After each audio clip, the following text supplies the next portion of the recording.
नमस्कार. घर बांधकामासाठी गृहकर्ज घेणारे अनेक ग्राहक आमच्याकडे येतात. जेव्हा तुम्ही घर बांधकामासाठी गृहकर्ज घेता तेव्हा संबंधित बँक अथवा फायनान्स कंपनी तुमचे उत्पन्नाचे कागदपत्र, मालमत्तेचे सर्व कागदपत्र याबरोबरच घराची बांधकामाची परवानगी, बांधकामाचा मंजूर नकाशा, एस्टिमेट इत्यादी पेपर्सची मागणी करते. नगरपालिका अथवा महानगरपालिकेने मंजूर केलेल्या नकाशाप्रमाणेच आपलं बांधकाम असावं असं बँकेला अथवा फायनान्स कंपनीला अपेक्षित असतं. त्यानुसारच संबंधित बँक अथवा फायनान्स कंपनीचा इंजिनियर आपलं एस्टिमेट मंजूर करतो. बऱ्याच वेळेला काय होतं की बांधकामाचा मंजूर नकाशा असतो 4 खोल्याचा आणि ग्राहक बांधतो 6 खोल्या. मग अशा वेळी बांधकाम करताना ग्राहकाची आर्थिक तारांबळ होते.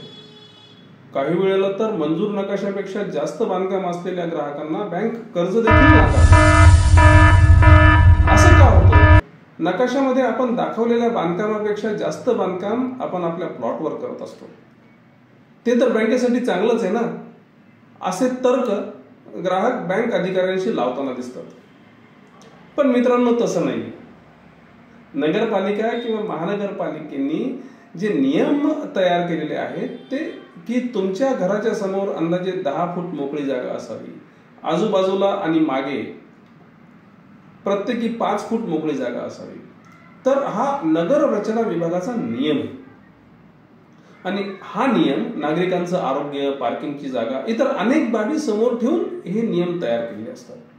कारण होतं काय की तुम्ही लाखो रुपयांचा प्लॉट घेता, त्यावर लाखो रुपये खर्चून बांधकाम करता आणि करोडो रुपयांचं तुमचं घर तयार होतं.